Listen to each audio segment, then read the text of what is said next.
Okay, so why don't we get started? Let me just start with some announcements first.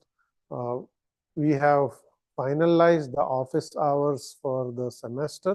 Okay, I posted them on Piazza already, and they will also shortly appear on the course webpage. By and large, you can come and expect to see someone each day of the week. So we'll have daily office hours. Most of the weekday office hours will be hybrid. They'll be held in person in the conference room that's actually across the hall from this classroom, just one down there. It's A302.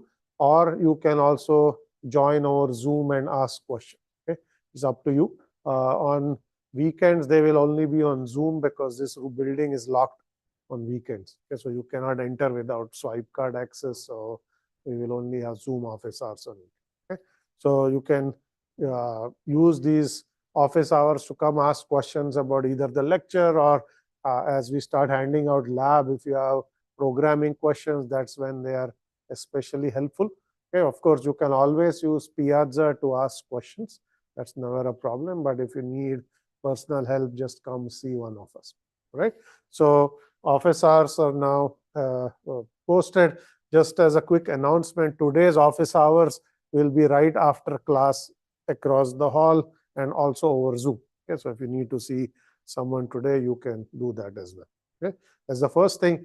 Second announcement is I am about to give out the first problem set, okay, which is going to cover the first 3 lectures that we've had, which is going to include today's lecture, and it will also have a lablet, okay, in addition to some written questions. Lablets are just way by which you can look at some code and try to understand the concepts at a little more deeper level. Okay, doesn't actually require, lablets don't require you to write code. Okay, lablets are typically meant for just playing with code that we give you. So you just get some understanding of what these concepts mean. Okay, so I'll hand that out later today. Watch out for it. We will put a note on Piazza, and because this is the very first time, I probably will also send out an email just telling you about it. Okay, and then we will continue. We'll start a new topic today, by the way, which is going to be on communication. Okay, as far as the book is concerned, this is actually chapter 4. Okay, we've skipped chapter 3 for now, but in 2 or 3 classes, we'll come back to what the material in chapter 3. Okay, so we've done 1 and 2 is already done. Okay, so I would strongly encourage you to go and look at the class slides, review the relevant section from the Tannenbaum book, which also has good material for what I've covered. But today is really the first major topic for the course. Those 2 lectures are really introductory lectures, or introduction. Okay? But you should still know that material. So today we'll start with chapter number 4, and then we'll come back to chapter 3 in 2 classes. Okay? And the last announcement, which I said last time, which I want to repeat, is we are still looking for scribes to sign up. There has been almost no lectures that have been taken. So there are plenty of slots available. It's not a lot of work. If you agree to be a scribe, you just have to take notes during class. And of course, online students can be scribe as well. You write some notes. We'll give you last year's notes, which are similar. You just update them, send it back, and you get a small bit of points as part of class participation.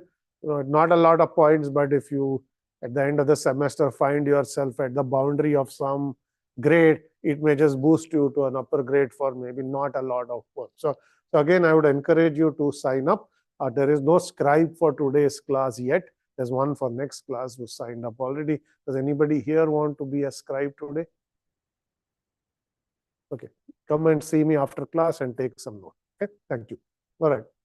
So those are the announcements. So let's get started. Okay, I do have one lecture,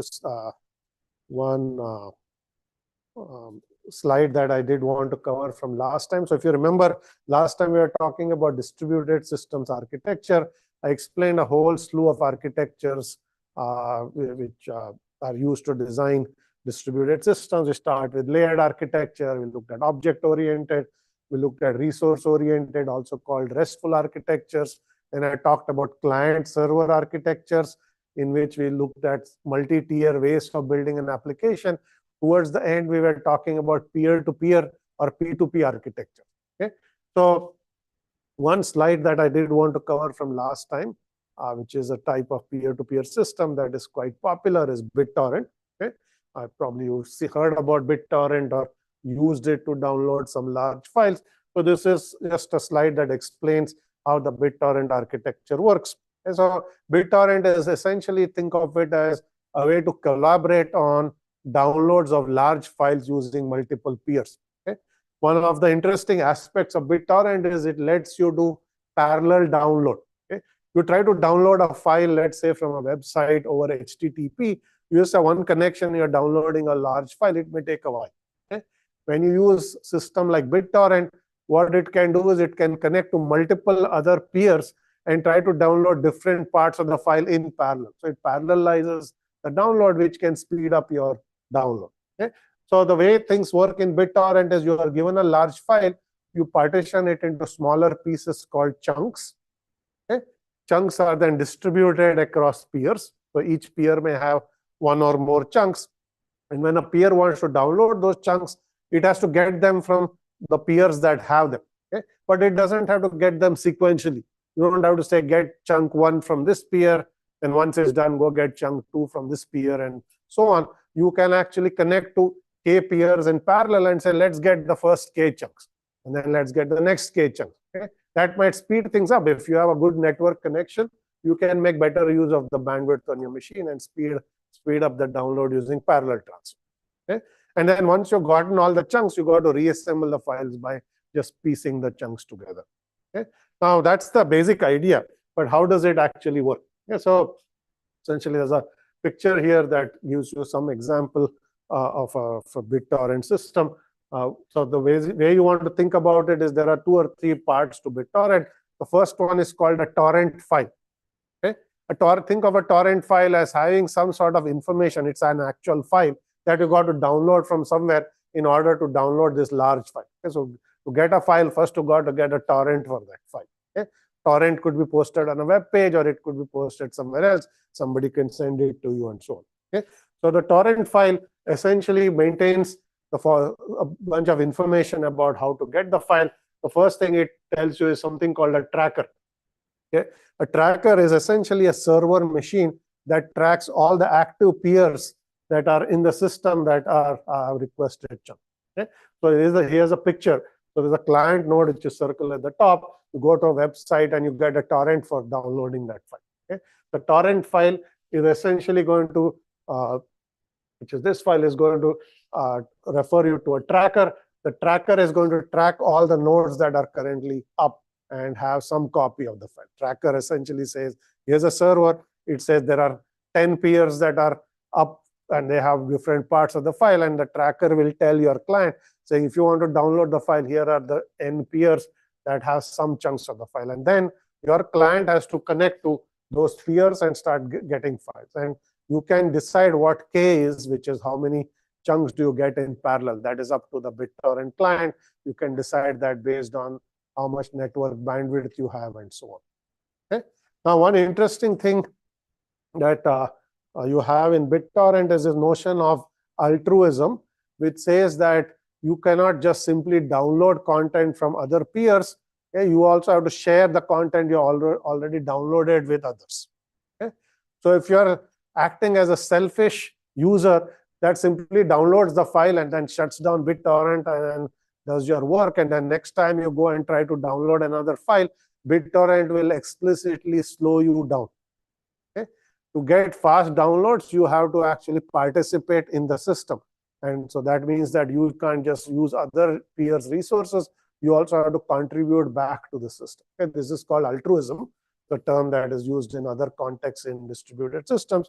So it is forcing altruism by giving an incentive to be part of the system.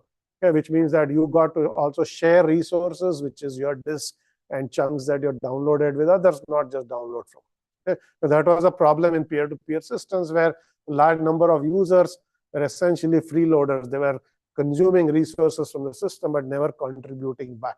And they explicitly added that incentive back into the system. So if you see, if a peer sees another peer that has done more downloads and upload, you will reduce the sending rate. You will just send your chunk to that peer at a slower rate, which means that it will take it longer to download. So that's an incentive mechanism that's explicitly built into BitTorrent. Right? Yes, question there.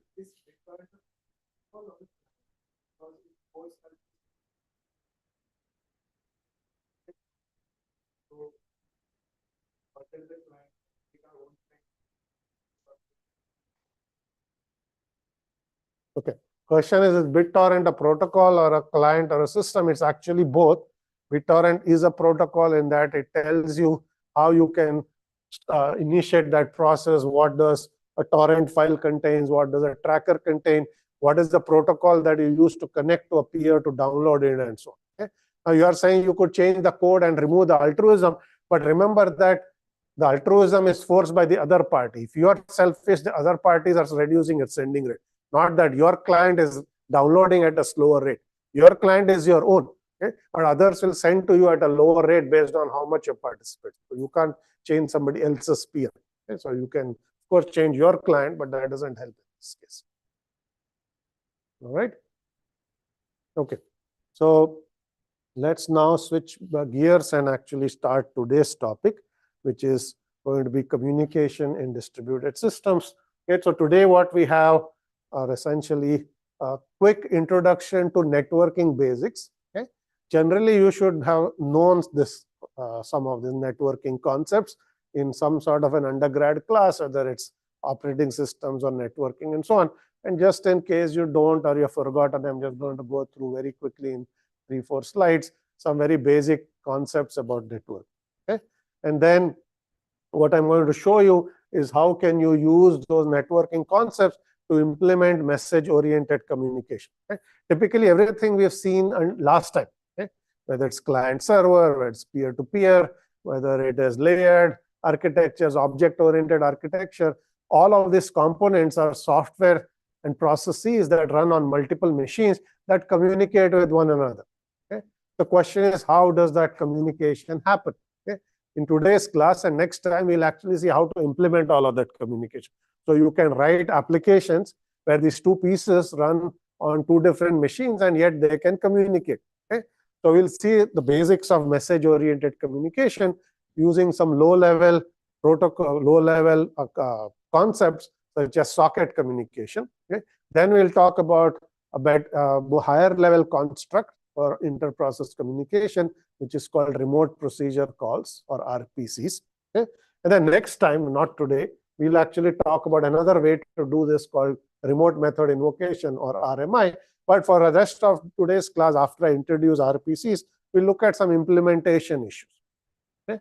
And the first problem set that I'm going to give out today actually gives you sample code that explains all of this concept using tiny snippets that you have to actually run an experiment with so you get a better understanding. Okay? And the reason you have to do that is the lab that is going to come next is actually going to require you to implement this, okay? Because you will write some sort of a client-server application, so you'll have to implement this. So we are going to give you some sample code so you get some familiarity with these concepts, because the assumption is you've not done something like this before. Okay, so today we'll do those first three parts, then RMIs, which is how do you do Java, RPCs in a Java world, is next time. Right. So let's start with some very basic concepts. Okay? So there are two ways processes can communicate with one another. Okay? One is called unstructured, and the other is called structured communication. Okay? In unstructured communication, you essentially use shared memory or buffers to communicate. Okay? You want process A wants to communicate with process B. It can write some data to a shared buffer, and then process B can then go and look in that shared buffer and pick whatever data was written by process A. Okay? That is called unstructured communication. And needless to say, this unstructured communication works much better when process A and B are on the same machine, because this buffer is a piece of memory that resides on that machine. If both A and B have to access it, and it has the A and B have to run on the same machine. Okay? Unless you have a way to share a memory region across machines, which we haven't looked at. That's called distributed shared memory. We haven't talked about it. So for now, memory is resident on a single machine. Yes, question.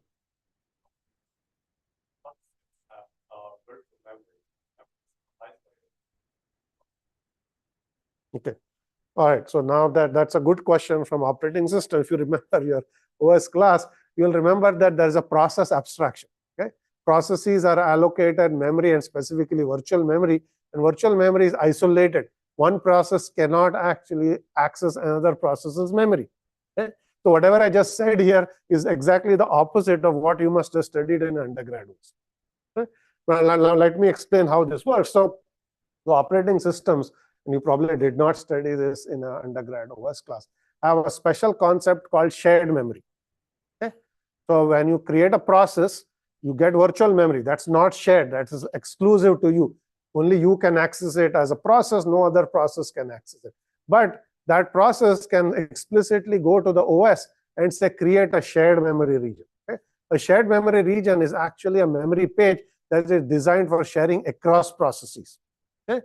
So you have to create this shared memory segment. It's called a segment. It's a region. Just as you malloc or use new to allocate memory, you will allocate a special type of memory called shared memory, and then you can have another process access. Okay. So that's how you would do it. Not something you would normally learn in an undergrad class, but that's essentially why you are now in a grad class, to learn about more advanced concepts. Okay. So you will shared memory or you will need shared data structure, but nevertheless, that's still single machine abstraction. Okay. How do processes across machines communicate? They have to use what's called structured communication, where they pass messages back and forth. Okay. A message is essentially nothing but a piece of memory that you say, I will put some data into that message, and you will tell the operating system, send this message to this other process on some other machine, and the OS is going to send it, and then the other process is going to get that message, and whatever came in the message, it can then act on it. Okay. So you have this abstraction of a message that is sent back and forth. Okay. That is how processes will communicate. Now, this is called inter-process communication, or IPC. The term here is essentially inter-process communication. And this works regardless of whether the two processes A and B are on the same machine or across machine. You can still use messages to communicate between these two processes. Okay. So there are multiple ways we can achieve this. We'll look at two today. Okay. One is a low-level method for inter-process communication that uses what is called socket-based message passing. It uses the concept of network sockets for passing messages back and forth. And then we'll see a higher-level construct for IPC, which are called remote procedure calls. Okay. So we look at both. Okay. Now, as distributed systems, you will need essentially both low-level communication, high-level communication. You will try to construct applications of different types. So we can use either of these depending on your needs. Okay. They will achieve the same goal, which allow processes in a distributed system to communicate. And you can have more than two processes, by the way. In this example, I said only two, but you can have more than two. You can still use IPC for communication. Okay. Now, before we talk about sockets, a very quick basic recap of communication protocols, okay, which you probably should have some familiarity with. So this figure here essentially shows what is called a network protocol stack. Okay. All networking protocols essentially are arranged in a layered fashion, which is actually showed here. So you see these boxes, they are stacked one on top of the other. That uses a layered architecture that we talked about last time. Okay. The TCP/IP protocol stack is an example of this. This is called the OSI protocol stack because it essentially has 7 canonical layers. Okay. The lowest layer is called the physical layer. That's essentially how you can communicate over a physical medium, such as a wire, or how you communicate over a wireless channel. And then you have something called a data link layer, network transport session, presentation, and application layer. But before I go into some of these details, let me explain what is a protocol. Okay. Protocols are rules for communication. Okay. Protocols are rules because if you have two parties that are communicating with one another, they have to essentially speak the same language. They need to understand if some message comes from the other end, how do you interpret that message? And protocol essentially defines the rule that allows you to interpret whatever is coming from the other end. Okay. And in a protocol stack, there are different layers and they serve different purposes. Each layer is essentially implementing one protocol. Okay. And it serves a specific purpose. Okay. And you have two machines in this example, machine A, which is the protocol stack shown on your left, and machine B, which is the protocol stack shown on your right.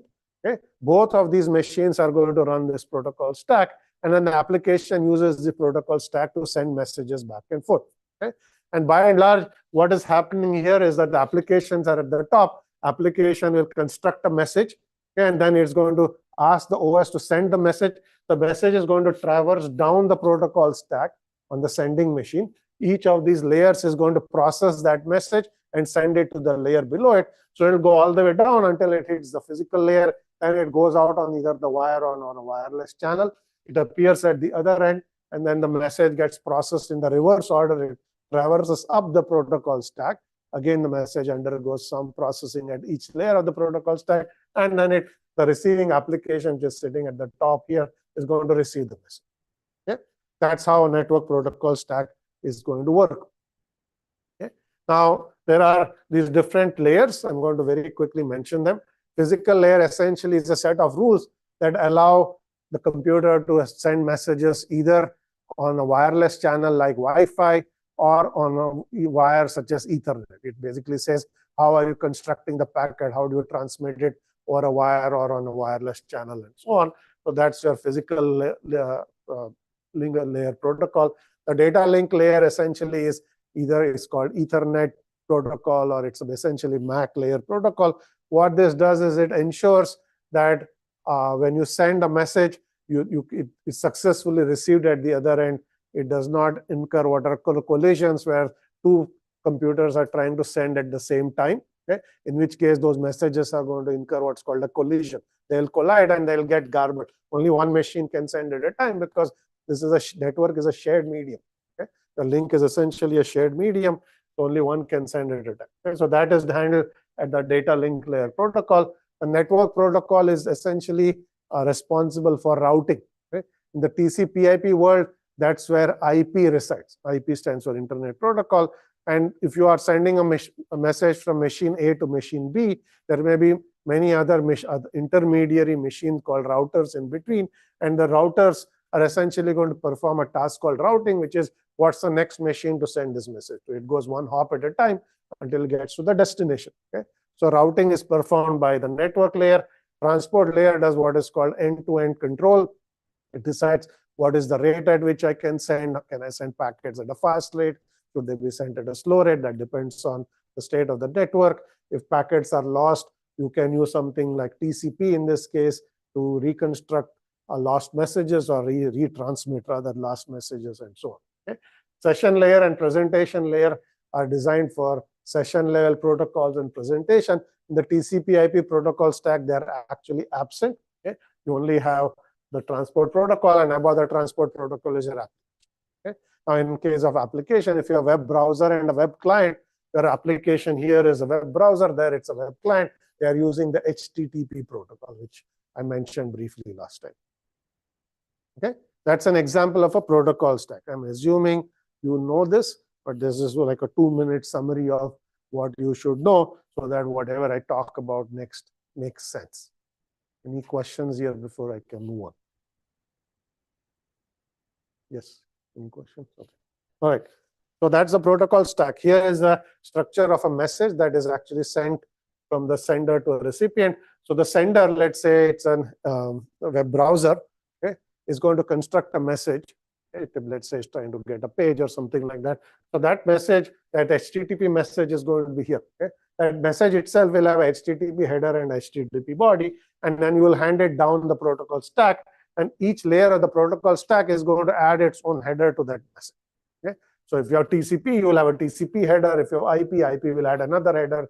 So that by the time that message, and then if you are sending it over Ethernet, you will add an Ethernet header and so on. So when the packet is actually going out, or this data is going out on the wire, it has multiple headers that have been attached to the message. In particular, you will have an HTTP header, TCP header, IP header, and an Ethernet frame header. Okay? And that message is going to go to the other end. At each when it's received, then you do the processing in the other direction. So the Ethernet layer, which is the data link layer, is going to look at the Ethernet header and say, what do I do with this message? That's all the information, but what to do is in the header. Okay? They will strip that header and send it off to IP. Okay? And IP is going to look at IP header saying, what should I do? And then they'll hand it to TCP. We'll look at the TCP header, we'll strip it off and then and it in this case to HTTP and so on. So you'll start stripping these headers off, and then when you get back to the application, you're left with the messaging, okay, which is what was sent by the other end. Because everything else was just done for sending the message over the network. It's not required by the application itself. Is this clear? Okay. So that's just layered protocols. Very quickly, we will talk about middleware systems later on in this class. Okay, what they do is they inject a layer between the transport protocol and the application protocol. Remember that I said in TCP/IP, we don't have the presentation layer and session layer, so those are not there. So the application would typically sit directly on top of the transport. Application directly talks to TCP/IP, or rather TCP in this case. But when you add middleware systems, you will have a middleware layer that will sit between the application and the and in this case the transport layer, and it will provide some higher level functionality to the application, which makes it easier for the application to communicate. Okay? We'll see a variety of middleware system later on in this course, but one example of a middleware protocol would be how to do distributed commit, or how do you do things like distributed consensus, Paxos. There are all kinds of protocols we'll encounter. The way you think about them from this perspective is that they sit between the network protocol stack, which is transport layer and down, and the application which sits at the top. So it'll be a layer that sits in between them. Right? So that's all I'm going to say about middleware now, because we'll come back to the later point. Okay? So with that background, let's now talk about how do you do this message passing I was describing a few slides earlier. Okay? So the most basic level of message passing is to use what is called socket-based communication. Okay? So first thing is, what is a socket? Okay? Think of a socket as a network endpoint. Okay? It's essentially within your network, you create an endpoint that allows some process to send you messages. So it's almost like an address that you are going to use to receive messages or send messages. Okay? So you have to, in order to construct two processes, let's say they're client and a server that want to communicate, you first have to establish a connection between the client and the server, okay, or these two processes. In this case, it's going to be a TCP/IP connection, because we assume that TCP/IP is basically the protocol that we are going to use. Okay? And the way you create a TCP/IP connection is that you are going to create one socket on each end. You'll create a socket on the client or process A. You'll create a socket on the server and process B, and then you are going to connect them together. When you connect them together, you establish the connection between the two endpoints, one at the client, one at the server. Okay? And then you can use this connection to send any data back and forth of your choice. Okay? Now, this is going to require you to use all of these primitives, okay, which I'm going to show you pictorially: socket, bind, listen, accept, connect, send, receive, and whatnot. It's not important right now to read this table. What is important is to understand this figure. Okay? So this figure essentially shows you how to write a very simple client and a very simple server that communicate with one another using sockets. Okay? So you will see that, and so this is essentially the x-axis is time. So each of these components has to make those specific calls that are shown in the boxes for communication to take place. Okay? So the client has to create a socket, and socket says, I just need an abstraction or an endpoint that I can use to communicate with another process. Just as you have a file handle, when you open a file, you get a file handle or a file pointer. When you open a network connection, you get a socket handle that you are going to use to send or receive data. Okay? So the client will call the socket call, create a socket. The server will call a socket call, create a socket. But then the server has to do additional things. The server has to assign a number to the socket. Okay? All sockets have unique numbers. Okay? The server has to say, this is essentially the number I assign to this socket. That's the address at which the server is going to listen. Okay? So you pick a unique number that maybe no other servers running on the machine are used. So you pick that number, and then you say, I'm going to start listening at that address for any data that's coming to me. Okay? You call the listen call. Okay? And then you call something like called accept, which is going to actually create a connection to whoever is trying to connect to you. Okay? So essentially, this client is just going to open the socket and say connect to that server. Okay? The server has to create the socket, assign an address to it, start listening on the socket and say accept. When you do accept at the server and connect at the client, you will actually establish a TCP/IP connection between the client and the server. Okay? So this is where you have the client has connected to the server. Once you're connected to the server, you can then send or receive data or read or write data. Okay? Just as you read or write to a file, you can take the socket handle and write to it, which means you'll send data, or you can use explicitly the send call to send any data to the server, and the server can receive data, process it, send back a response, and so on. So you will see there are multiple loops here where the server has read something from the client, processed it, sent back a response. So the read is read, or analogously you can basically do receive, you can receive data, or you can do write or send. And here also you do the same thing. So you have multiple communication messages that go back and forth. So this is the actual act of sending a message and receiving that message.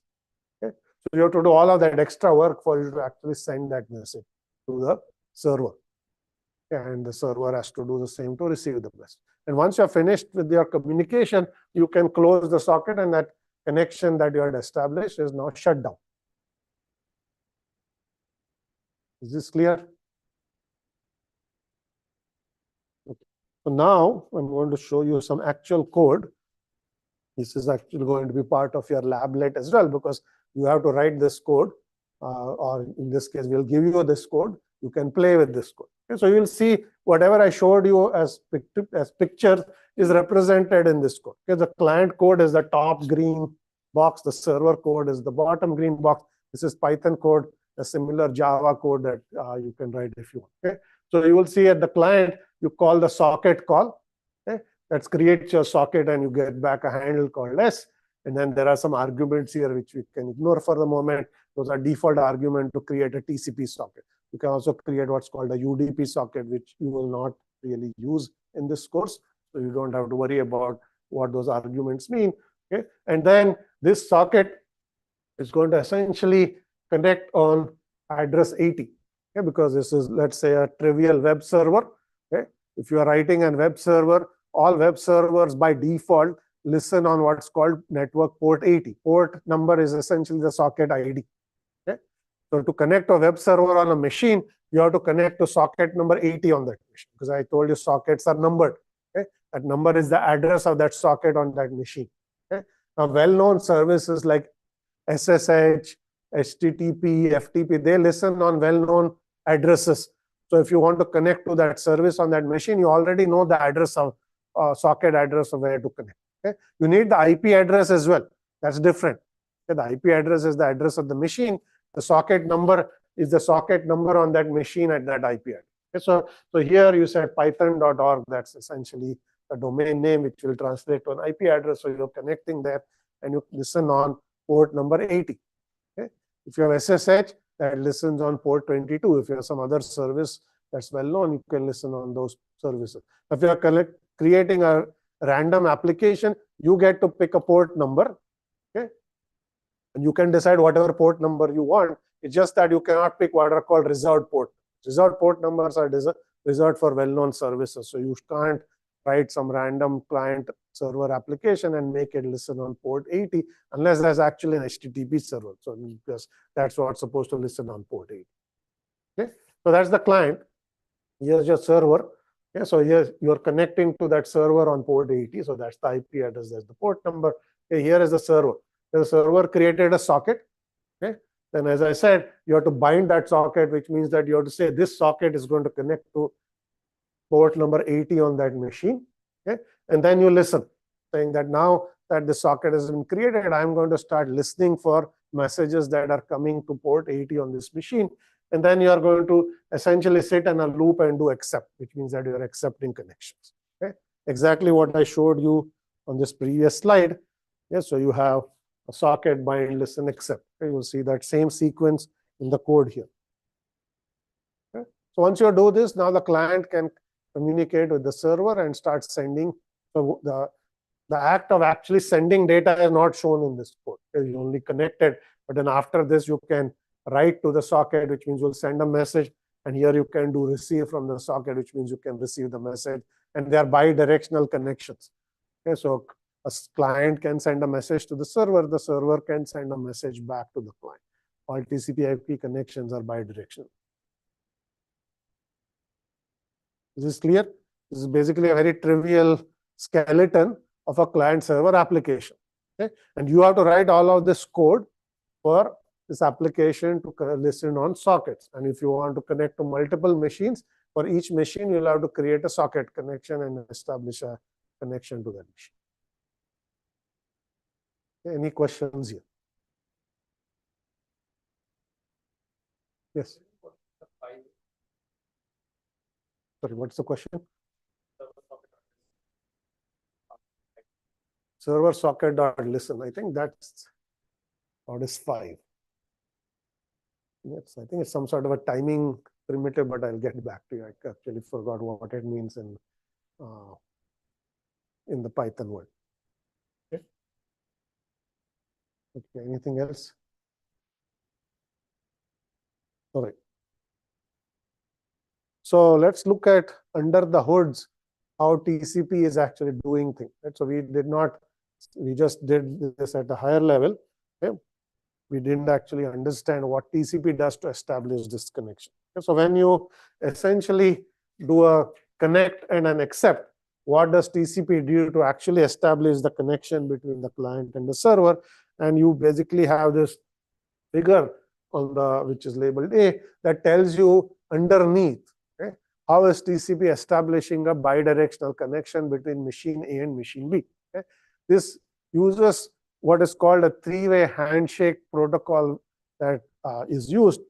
And you will see why it's called a three-way handshake, because these are all the messages that are actually going back and forth between the machines for communication to be established, or the connection to be established. Okay?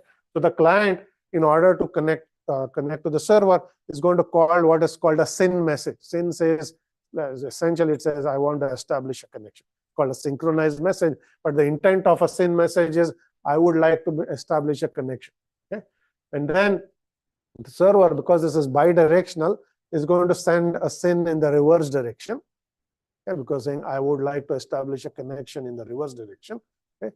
And TCP also acknowledges every message. So for every message you receive, you have to send an ACK so that the other end knows your message was received. If you don't get an ACK, the other end will time out and retransmit the message. Okay? So you will see that there is a SYN and there's an ACK for the SYN that came from the client that goes by. Okay? And then the client is going to ACK the SYN that the server sent. So there's an ACK that goes back in the other direction. Okay?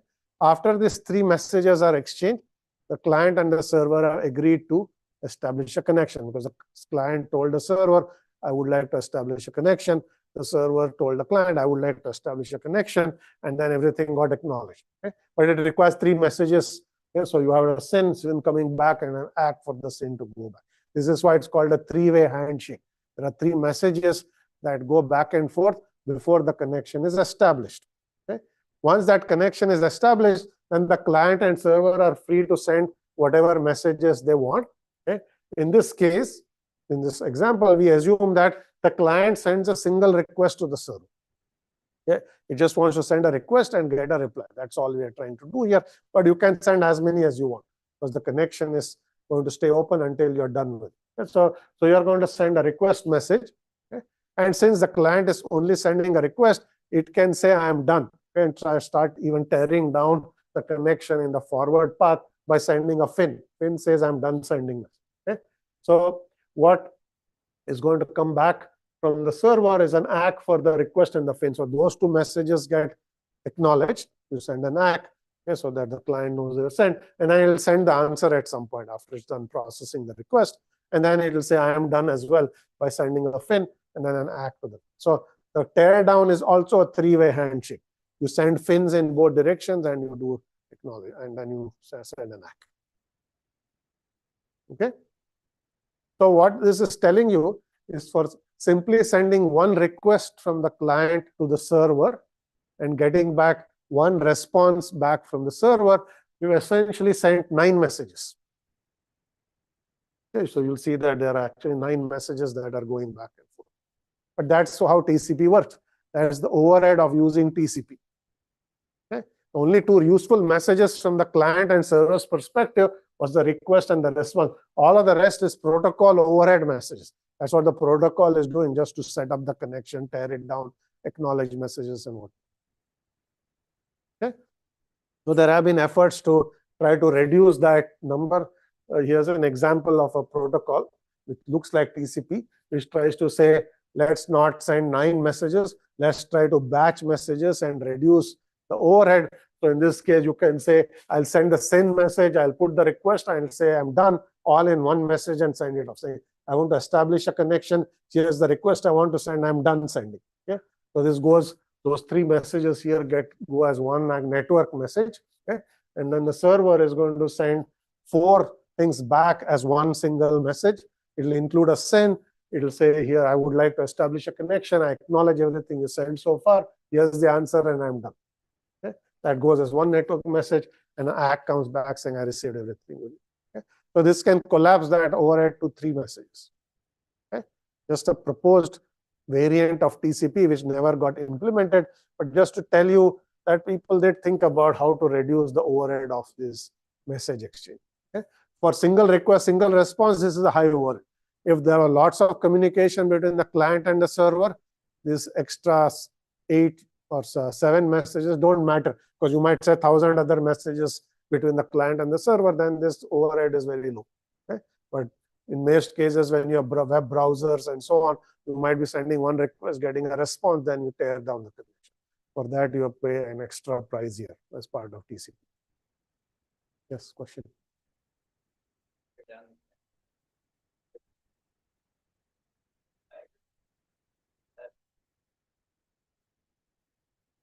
Yes. Tear down the connection is similar to closing the file, so you can no longer read or write to it. So here, tear down the connection. What you would do in the code is you will just call close that socket, just as you close a file. Okay? When you call close, internally TCP will send a fin message. Okay? So tell the other end saying the connection has been closed by the user. Okay? And so that will indeed break the read-write loop and say I'm done sending. In this case, there was no loop. You just sent one request, got a response. But normally you would have more messages going back. Okay, yes, question.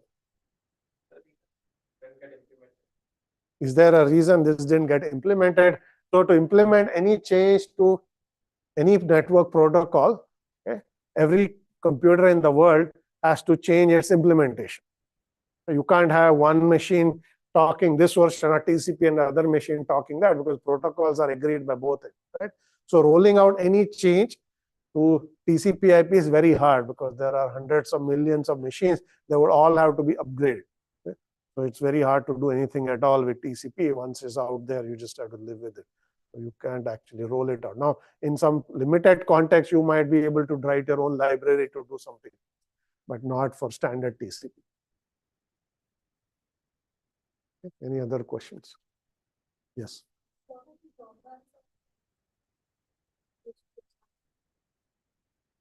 Okay, what is the drawback of the second implementation, which has any messages back? If there is no drawback per se, other than it's not easy to roll it out, actually deploy it in the real world, because it is trying to improve the performance of TCP when you have short message exchange, just one request, one response. Okay, and so you reduce the overhead. But it's, as I was saying, deployment is the actual challenge here. There's no performance issue. Performance actually will be better in this case. Okay. All right. So let me talk about a few other things, and then we'll talk about RPCs, which will try to do the same thing. We'll implement a client and a server with RPCs, but you'll see that what you do as a programmer is very different than what you do when you try to write socket-based application. Okay? But before we do that, let's talk about group communication. Okay? So far, what we have talked about between the client and the server was one-to-one communication. Two processes is a pair that talk to one another. Okay? So you essentially have pairwise communication. But you might say, what if there is a machine that wants to send a message to n different recipients? So in this case, if you are using standard TCP/IP, you would have to open n sockets. and send that message n times. That's the only way it will work with TCP. Right? If you want to send the same message to n parties, then you will have to open n socket connections, and you need bidirectional pairwise connection, and then send the same message to your client 1 and client 2 and client 3, client 4, and so on. Okay? And as the group size grows, that can become wasteful. Okay? So as a result, networking technologies will allow you other abstractions which are called group communication, where you send once to a group and all machines that have subscribed to that group are going to get that message. Okay? The best way to understand this is think about email and use of mailing lists. Okay? When you send an email, that's one-to-one. You have one person's email you put and you send a message, it goes to that entity. Okay? But if you want to send a message to n entities, okay, as a user, you might actually specify n addresses, but internally your system has to send n messages, one to each of the recipients. Okay? But if you just have a mailing list, you just have one address you send to, and then the system takes care of delivering that message somehow, hopefully more efficiently than sending n messages. Okay? So that's called group communication. So it's one-to-many communication is useful in distributed applications. Let's say you want to send a message to all entities, all machines in a distributed system. Instead of sending n messages, you send it once and all of them receive it as part of group communication. So there will be many scenarios where this will be useful. Okay? So now there are many issues here which we won't look at today. We'll come back to this sometime later. One is group characteristics. Is your group static or dynamic? Okay? Can the machines in a group keep changing, or you construct it once and then it stays static for the duration of the application's lifetime? Okay? Depending on which of the two it is, you might need different methods by which the protocol needs to know when you send a message to a group who to deliver it to. Okay? Can the group addressing, how do you address a group? Okay? Typically, although I didn't say this in socket communication, the client and server need to know each other's IP addresses. By the way. Otherwise, you can't communicate with a machine if you don't know it, or a process on a machine if you don't know its IP address. Okay? Typically, socket communication needs two things. Okay? You need the IP address of the machine, and you need the socket port number, which is the address of the socket on that machine. So this is called a pair, which is the IP address and a socket port number. Okay? So you will need to know these things to communicate. But now if you're addressing a group, how do you decide what to write? So to do this, there are special IP addresses that are group addresses. So typically, an IP address is a unique address of a machine somewhere on your network. Okay? Now, there are some reserved addresses that are meant for group communication. They look like standard IP addresses, but they are in a range of IP which says this is a group address, and then you will have machines that are subscribed to that group addresses that are part of that. So you will use those group addresses, and this type of group communication is referred to as multicast. Okay? You're sending to multiple parties, which is why it's called multicast. Okay? Now, multicast is different from something called broadcast, which you may have heard about in the context of, let's say, local area networks and so on. Okay? Broadcast means send this message to every machine on this network. Okay? That's what broadcast means. Multicast means send this message to this group, which is some subset of the machines on it. Okay? Broadcast is much simpler. Okay? And there's a special address for broadcast, which is 255.255. something. If you send a packet to that message, it goes to all the machines on the network. So it floods the network and it goes to all the machines. Now, broadcast typically works only on a local area network. You can't do broadcast on the internet. That's not going to scale. You can't send a message to 100 million hosts. Okay? That won't work. But on a local area network, like if you have an Ethernet network, or at home you have a Wi-Fi network, you can do broadcast, and only machines on your Wi-Fi network or Ethernet will receive that message. That's fine. Okay? But on the internet, you can only do multicast. Broadcast is not allowed because it doesn't scale. Okay? So this is only a LAN-based approach. On a wide area network or internet, you only do multicast. And there's something called application level multicast, which is essentially emulating multicast using unicast messages. Okay? Because not all networks actually support multicast. It again requires changes to the router where IP actually has multicast capabilities. And not all machines may have implemented that capability. So if you want to do multicast regardless of whether the underlying networking hardware supports it or not. You have to do things at the application level, which is called application level multicast. So this is basically a library that's going to implement multicast as unicast messages underneath. Okay?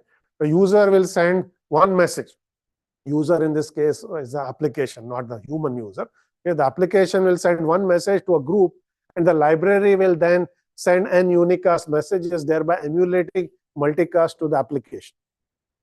Okay? So the application doesn't have to send n messages. You put it into a library, which is called application level. And that's another approach to doing this. There are many other issues which doesn't make sense to talk about now, such as atomicity, message ordering, scalability. We will come back to this later on in this class when we talk about other aspects that require multicast, where we'll try to understand what atomicity means, why ordering matters, and things of that. Okay? For now, all you need to know is a network supports a primitive that allows group communication. Okay?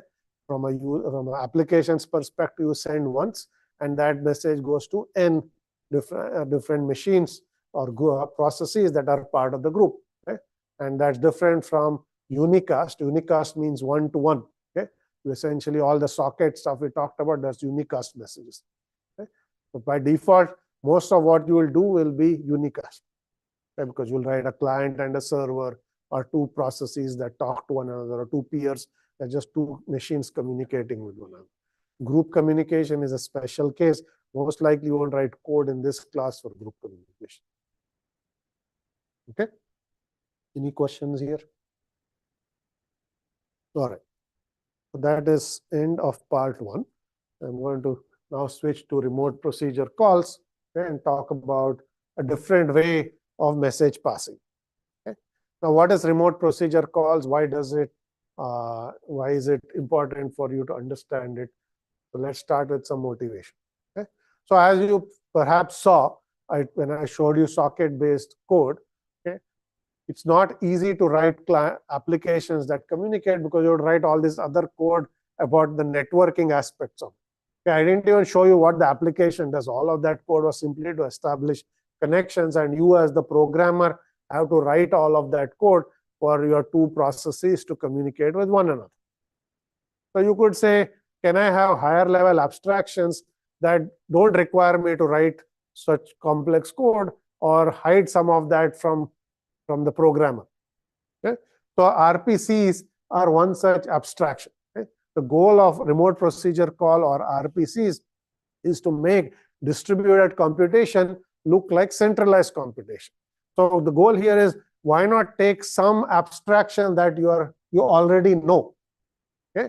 Because you have written other types of code, and we can reuse that abstraction to enable network communication. In this case, it may be much easier for you to write code, because you are not learning new concepts. You are using existing concepts you already know to essentially write distributed applications. Okay? That's the goal. Now you can say, what is this abstraction that I know that I can use to write clients and servers? Okay? The simplest abstraction you can think of when you write code is that of a function or a procedure. You know how to write functions. You know how to call functions from other functions. Okay?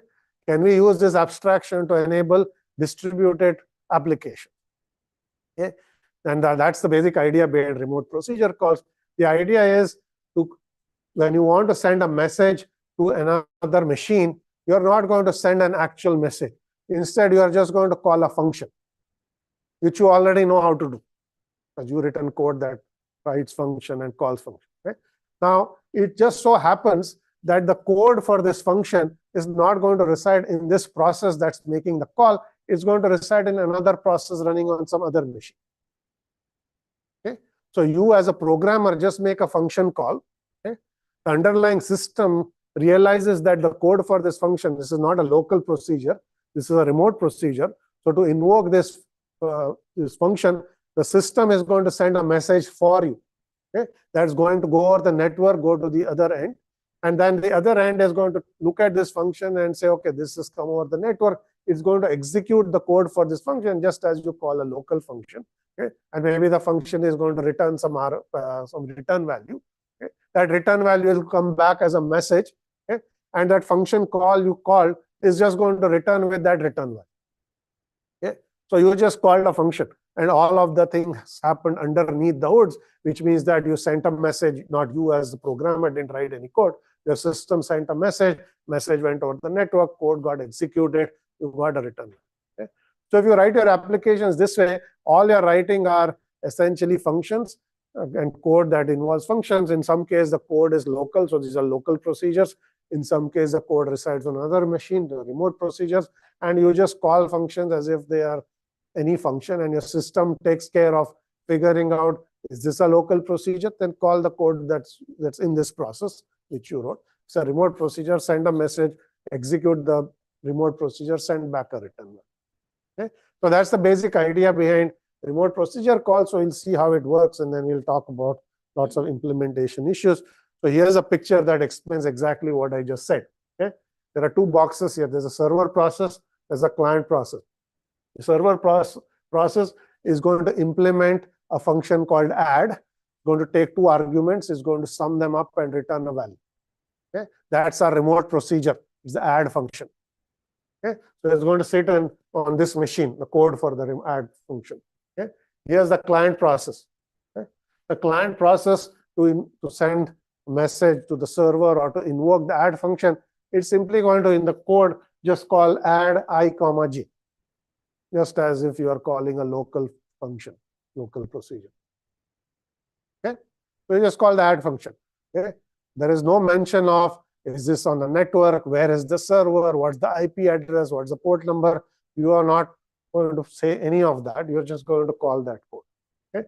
Now, underneath, what is going to happen is that function is going to call something inside. That's going to call the RPC runtime, which is going to say, okay, that's a remote procedure.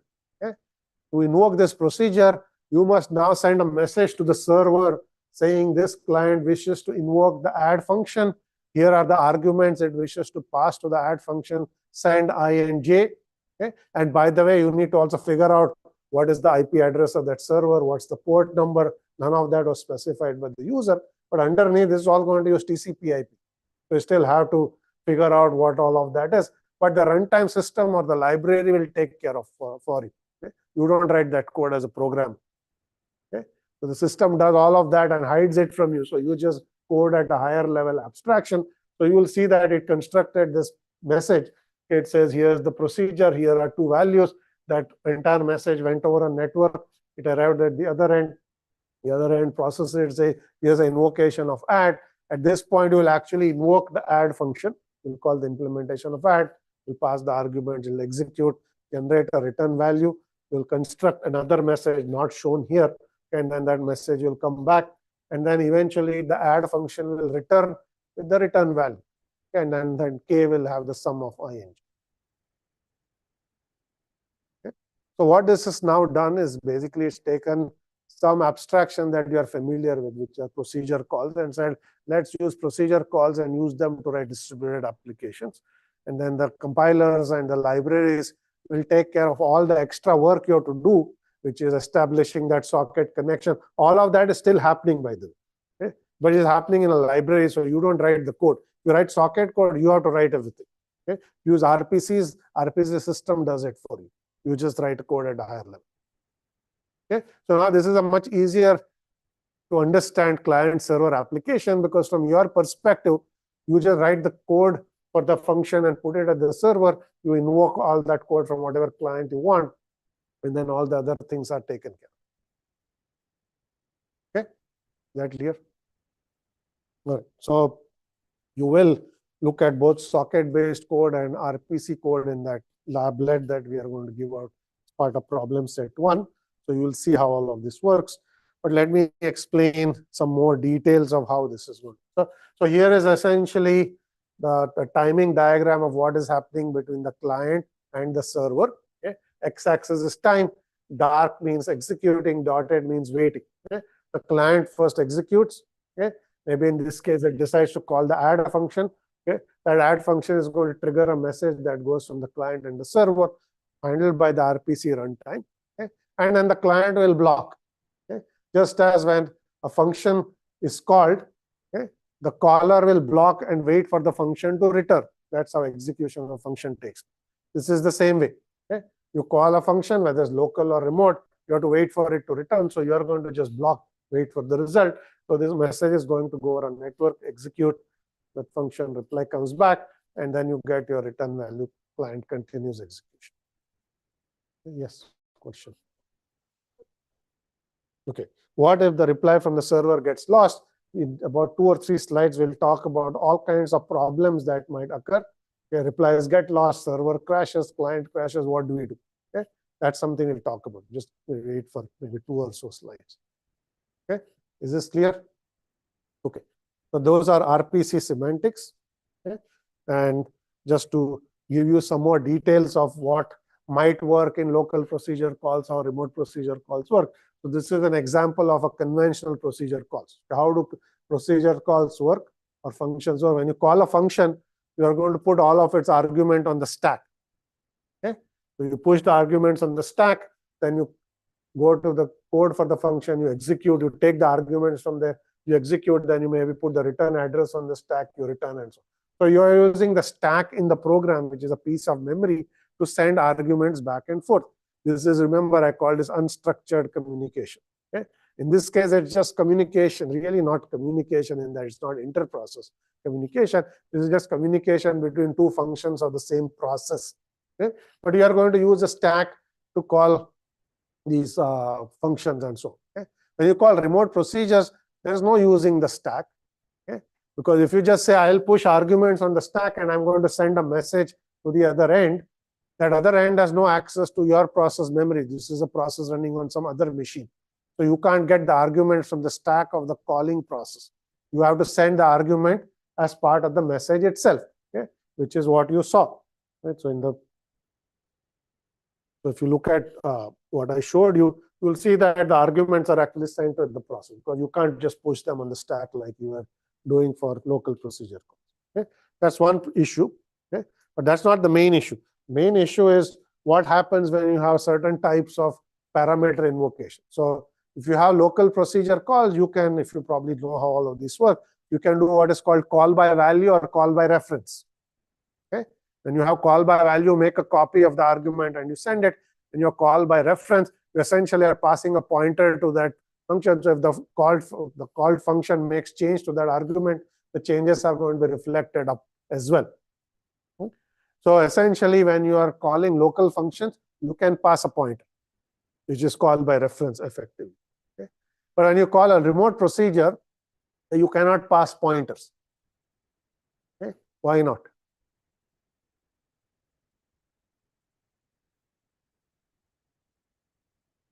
Sorry?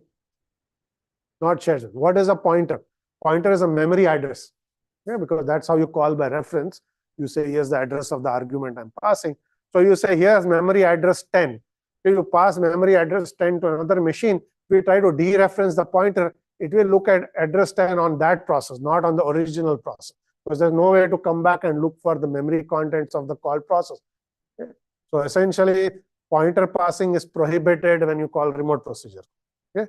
This is the first difference between RPCs and local procedure calls. There is no call by reference. Only call by value. You pass everything in the message, you get it back. Okay? So you cannot actually do call by reference, simply because you cannot dereference pointers across machines and so on. In the normal case, there are advanced systems that do that, but by and large, if you take any RPC system, it will disallow or not allow, as in it doesn't even support call by reference. Okay, that's the first problem. Second problem, global variables are not going to be allowed either. Because a global variable in process A is not accessible in some other process on some other machine. Right? So when you're local procedures, you can make global variables, you can do whatever you want, and all of that memory is accessible because all the code resides in the same process. Okay?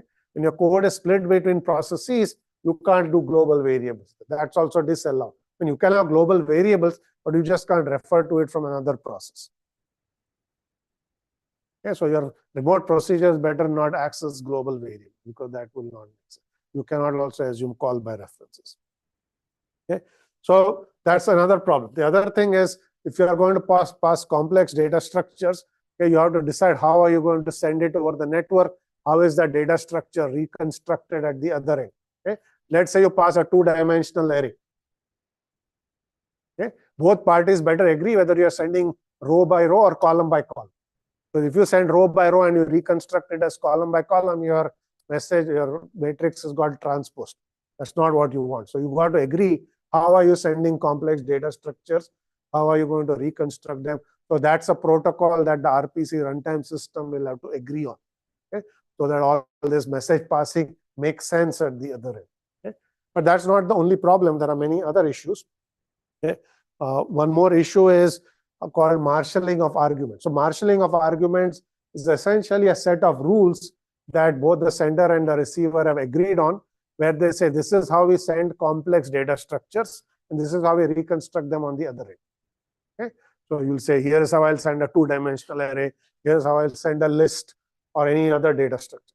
Okay? But there's another more important part here, which is how do you ensure that this works across platform and hardware? Okay? Because nowhere have we assumed that the client and the server are going to run on the same type of machine. One might run on Mac, the other might run on Windows. Mac might be an ARM architecture, Windows might be Intel architecture. Okay? More importantly, one could be a 32-bit machine, something else could be a 64-bit machine. One could be a little Indian architecture, the other could be a big Indian architecture. Okay? So you need to know how to bridge these hardware differences, because you can't assume that your client and the server will run on the same machine. Client could be on a phone, server could be a big machine. You have not made any assumptions how socket communication works, how RPCs work. They're designed to work over different operating systems, different hardware platforms, and so on. Okay? So you need, as part of marshalling and demarshalling of argument, yet another set of rules that enforce hardware independence. This better work across hardware platforms. Should not say you should only go from Linux to Linux or Mac to Mac. That will vastly limit how you deploy your distributed application. Okay? So simplest example is maybe the sender is little Indian, the receiver is big Indian. Little Indian and big Indian means if you have an integer, which is the most significant and which is the least significant bit, one reads left to right, the other reads right to left. Okay? So if you have two hardware architectures that don't match, if you send one integer 10, let's say you send 10 over to the other end, if you read it backwards, it will look like 1 million. Okay? Because your one is in a different spot there. Okay? So if you don't account for these hardware differences, any simple things like even sending integers are not going to work across hardware. Okay? So as part of marshalling and demarshalling, you will construct rules. The rules might say, when I send something out, I always send it as little Indian, regardless of my native architecture. Okay? So my native architecture is big Indian, I'm going to flip the bits, send it out, and at the other end, you know that everything is coming as little Indian, so I can retranslate it back. Okay? So you have to do all of these things underneath for this RPC system to work. Okay? But the good thing is, you as a programmer don't deal with it. This is what our RPC system designer would have to deal with. The person who's writing the RPC system and the libraries has to deal with all of these issues. Okay? How do you send arguments? And of course, we haven't even gotten into how are you going to locate the server and things like that. Yes, question. Yes, this is exact question is it analogous to serialization? The Java world is exactly serialization. Okay, so that's one way by which you can do exactly that. But of course, RPC is predated Java and serialization, so they called it marshalling. But when you get to RMI, which we'll talk about next time, that's RPCs in the Java world, you'll essentially use serialize, deserialize. Okay, the system will do it for you, but that's what you do. Any other questions? Okay. All right. So here are some steps which I'm not really going to go into. I already talked about this. The one thing I did want to mention but forgot is the part of the application. Okay, so the way you go back several slides here. Okay, the way you will write an RPC program is you will essentially write the code for your function and invocation, but then you'll also have some definition of these functions that are remote procedures. You have to declare which functions are local functions, which are remote, because the system doesn't know what type of. So as a programmer, you will say these are remote functions, these are not, and then you will actually invoke a special type of a compiler that's called an RPC compiler. The RPC compiler is going to look at the list of remote functions that you have specified and auto-generate some code for you. That code is called stub code. Okay? That's the code that's actually going to construct the message, send it back, and so on. Okay? Then you will take that code and your code, and you will compile it together to get the actual binary for the application. Okay? So there's some auto-generated code that the RPC system generates for you based on what code you're trying to write. Okay? That is often called stub code. So you will see that there's a horizontal line in the client and the server process. The assumption is all the code at the top is the code you write as a program. All the code at the bottom is the code that the compiler writes for. This is a special compiler. It generates some stub code, and then you use an actual compiler to construct the binary. Okay? So the stub code is always auto-generated. And you will see that when you write your, not write, but try to play with this lablet, you'll see some code that's auto-generated. Okay? So, so that's with that background. So let's go back to the steps. So the steps is client procedure is going to invoke a remote procedure. That remote procedure will go to the stub code. The stub code will build the message called the OS. The OS will essentially, client OS will send the message to the remote OS. The remote OS will get the message, process it, and then the response goes back. Okay? What is not shown here are all the TCP/IP steps, which are also happening in the background. Okay? For the client OS to send a message to the remote OS, it actually has to set up a TCP connection, of course. That is done using the socket method that we have talked about, but done by the library for you. Okay? So marshalling and demarshalling of arguments, I already mentioned a lot of this. So the standard solution is convert everything to a well-known representation called an external data representation, or XDR, to deal with hardware differences, to deal with 32-bit, 64-bit. So everything is self-described, saying here's an integer, 32, 64-bit. Okay, it's always going to go out as big Indian or whatever the XDR representation says. So then you can then know what is coming and how to reconstruct the data structure. Okay? And then if it's, as I said, just as you do Java serialized, marshalling will decide what are the rules by which you send complex data structures. You will prohibit pointers, okay, and so on. Okay, so as I said, it's called serialization in Java. We'll look at that again next time. Okay, so this I already mentioned. So I will not talk about this again. Okay? But let's not talk about this problem of how, when you invoke this function call, which is a remote procedure, how is the runtime system going to find the server? Because as a programmer, you didn't specify an IP address. You didn't specify a port number or anything like that. Okay? So there are several different ways to do it. Okay? One is, of course, there are some RPC system that allows you to, before you call the remote procedure, to allow you to specify the server name, its IP address, and the port number. If you hard code it, then there is no problem. The client stub knows whom to contact because the programmer specified that explicitly. But most RPC systems are not going to ask you to do that necessarily. Okay? So what you can do in that case is you are essentially going to use what is called a directory service. When the server starts up, when the server code starts up, it's going to register with a special service. Say, I am a server that provides this service. Here are the functions I'm exporting. Okay? So we'll register that with the directory service. When the client needs to locate the server, it will ask the directory service, is there a server that implements the add function, for example? Okay? And then you can do a lookup and say, yes, there is a function, there's a process that provides the add service. It's running on this machine at this port number. So that's the machine you want to call. Okay? So you can always use a directory service and get around this problem of having to hard code IP addresses and port numbers. But this is going to require the server process to always register with a directory service, and there has to be a directory service running somewhere on your machines. Okay? And then the client machine has to first connect to this directory service to locate the server. Okay? So these are two ways you can actually handle this. One is you can, of course, hard code, but that's not recommended. The other is to actually go and locate the service, which is called bindings, by the way. So that's called binding the server to a specific address. Okay? Okay, that's a good question. So you can say, what is the same function is present in multiple? What if the same two programs use the same server name? Because you also have to pick a name of a service. Okay, so you could have this collision. So what you will do is you do want to make sure that the name is unique. So if you try to register it and find it registered, it may actually give you an error. So you might have to pick some name or add some version number or something that make sure there is no collision. Okay? Not for the function name, but the service name has to be unique. Because then you can have different functions in that service. That's okay. Okay? All right.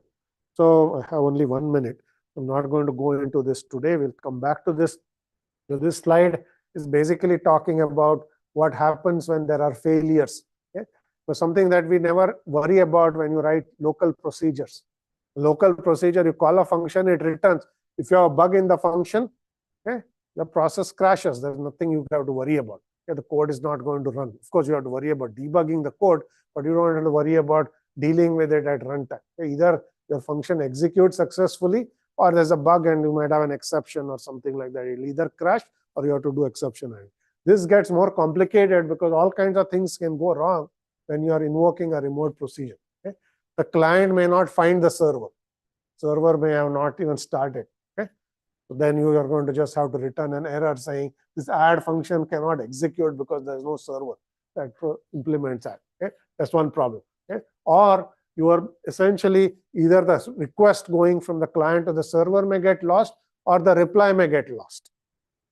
Okay? So you may call the add function, no message comes back. So you're just waiting forever, waiting for the add function to return, but nothing comes back because the network just lost your message. Okay? So what do? You wait forever?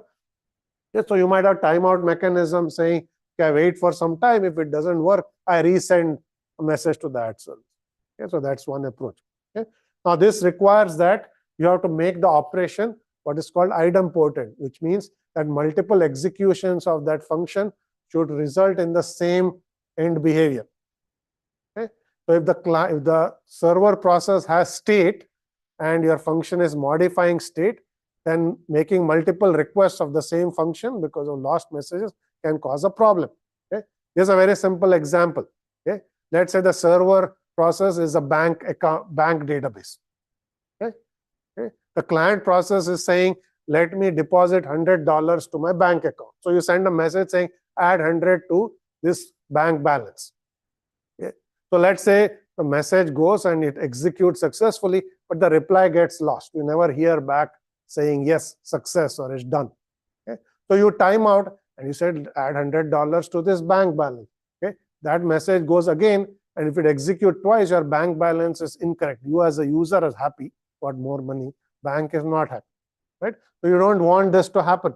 Okay? So idempotency will say that even if you execute that same function multiple times, the end result should be the same.